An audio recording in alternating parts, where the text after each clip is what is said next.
काही दिवसांपूर्वी उषा चव्हाण यांनी सोशल मीडियावर एक भावनिक व्हिडिओ शेअर केलाय. त्या काय म्हणतात ऐका. नमस्कार, मी आपली उषा चव्हाण बोलते. काही गोष्टी अशा असतात त्या आपल्या चाहत्यांसमोर यायलाच पाहिजे. म्हणजे आता माझी बदनामी करण्याचा जो प्रकार चालू आहे त्याच्यावर मला बोलायलाच पाहिजे की नाही तुमच्याबरोबर.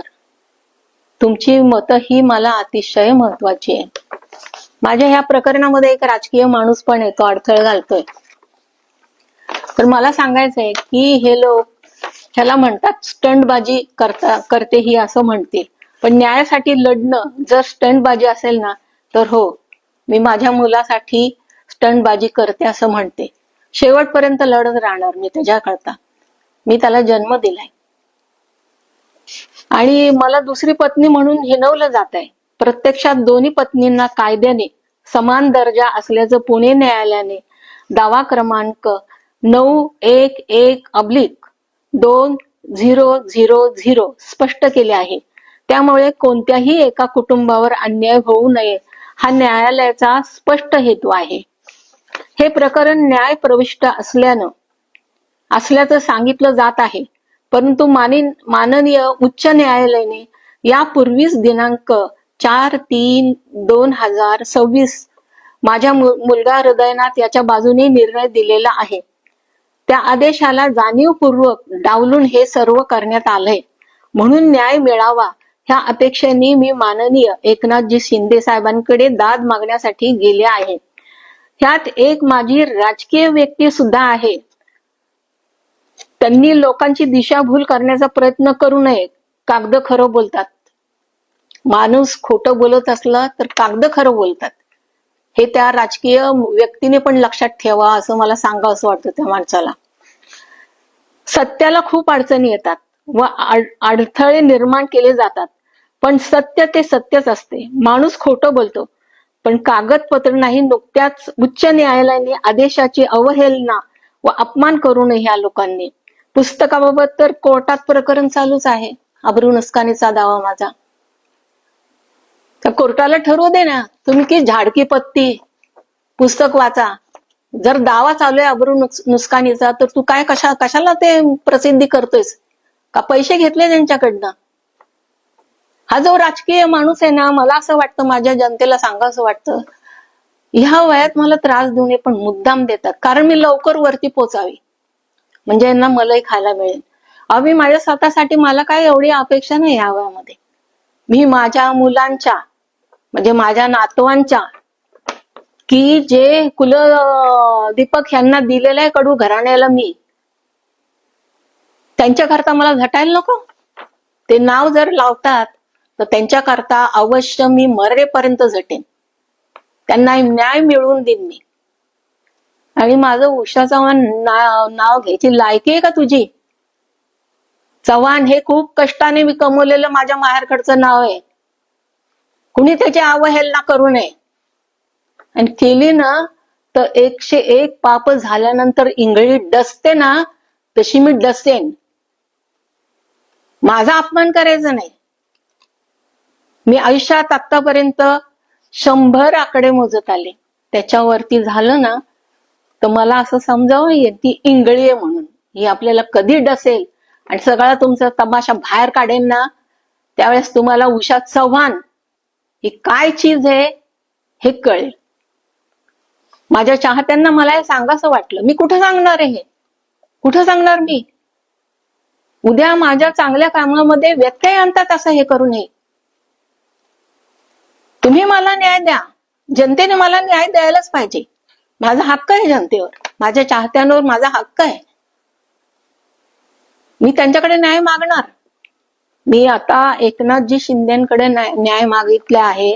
त्याच्यामध्ये हे काडे घालण्याचा प्रयत्न करतात. त्यामध्ये एक राजकीय माणूस आहे की माझ्या मुलाबरोबर पण तो होता पहिल्या प्रथम. आणि असलं राजकारण खेळू नका हो. मला ज्यांनी आतापर्यंत त्रास दिलाय ना ते चांगल्या प्रकारे राहिले ना. परमेश्वर माझ्या डोळ्यांना दाखवतोय. स्वामी मला दाखवतात की तू बघ, तुला त्रास देत आहेत ना, बघ काय हालत आहे त्यांची, काय प्रॉब्लेम होतात त्यांचे बघ. मी नाही, मी की झाडकी पत्ती हो. परमेश्वर तो परमेश्वरच आहे. आता मी इथे बोलते, खरं बोलते का खोटं बोलते, इथं कुठं उभा असेल ना तर तो बोलेल ना, तो मला शिक्षा करेल ना. पण मला तो दाखवतो, नाही तू बोलतेस ना स्पष्ट की ज्यांनी तुला त्रास दिलाय त्यांना काय असे ना मी शिक्षा करतोय. आणि परमेश्वराच्या हातातच हे जग जायला लागले. आता जो अत्याचार काय लागेल ते करायला लागला जवळचा माणूस. ह्या लोकांकरता मी उपोषण केलंय. मुंबईला जाऊन त्या आझाद मैदानावर उपोषणाला बसलेली मी. म्हणजे माझ्या नावाचा फायदा तुम्ही लोक घेताय आणि माझ्या मुलाचा हक्क पण तुम्ही घेताय. ते का कोण बिल्डरला येईल त्याला कळेल काय ते आमची काय चीज कष्टाचा पैसा येतो. माझ्या मुलाचा हक्क आहे हा. मी एकही पैसा माझ्या मुलाकडे मागणार नाही. चव्हाण ह्या नावे मी माझी जगते चटणी भाकरीवर सुद्धा. काय का असे ना, मला तुम्ही पहिल्यापासून माझा स्वभाव आहे स्वकष्टावर जगण्याचा आहे.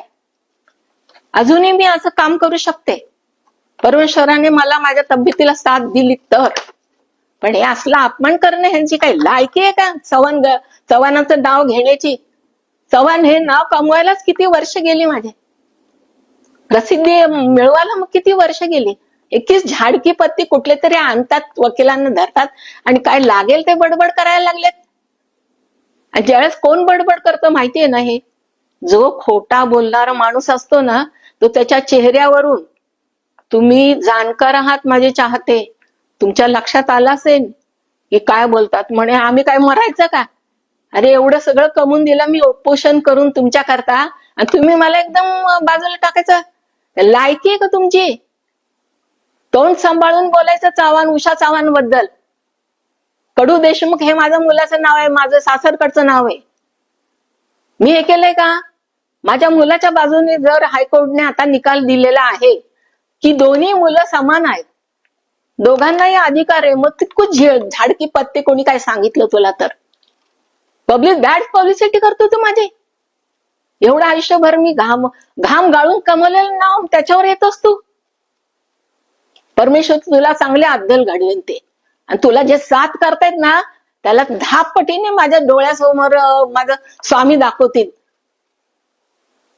ओम श्री स्वामी समर्थाय नमः. बस, जय महाराष्ट्र, जय हिंद. हा व्हिडिओ बघितल्यानंतर चाहत्यांनी उषाताईंना प्रचंड पाठिंबा दिलाय. उषा चव्हाण यांच्या व्हिडिओ खाली हजारो प्रतिक्रिया आल्या. एका चाहत्याने लिहिलंय, मराठी अभिनेत्री उषा चव्हाण यांनी अफवावर दिलेलं सडेतोड उत्तर, खोटारड्यांना इशारा आणि न्यायाची मागणी. दुसऱ्या चाहत्याने म्हटलंय, अखंड महाराष्ट्राला 3 दशके जास्त काळ हसवणाऱ्या नायिकेवर आज अशी वेळ यावी हे खूप वेदनादायी आहे. उषाताई, आम्ही तुमच्या सोबत आहोत, तुम्हाला लवकर न्याय मिळो.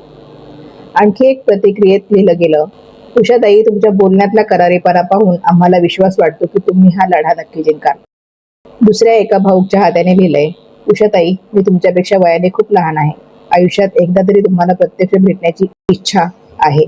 ती पूर्ण होईल की नाही माहित नाही, पण शब्दांनी पाठिंबा देता येतो हेच माझ्यासाठी भाग्य आहे. अशा शेकडो प्रतिक्रिया पाहून एक गोष्ट स्पष्ट होते, उषा चव्हाण यांनी फक्त अभिनेत्री म्हणून नाही तर माणूस म्हणूनही लोकांच्या मनात विशेष स्थान निर्माण केलेलं आहे. सध्या हे प्रकरण न्यायप्रविष्ट आहे. अंतिम निकाल अद्याप लागलेला नाही. त्यामुळे न्यायालयाचा अंतिम निकाल येईपर्यंत कोणताही पक्ष दोषी किंवा निर्दोष आहे असा निष्कर्ष काढणे योग्य नाही. उषा चव्हाण यांनी आयुष्यभर प्रेक्षकांना हसवलं, मनोरंजन केलं आणि आज त्या स्वतः न्यायासाठी लढत आहेत. त्यांच्या या लढ्याचा शेवट काय होईल हे न्यायालय ठरवेल. पण एक गोष्ट मात्र नक्की, त्यांच्या चाहत्यांचा पाठिंबा आजही तितकाच भक्कम आहे.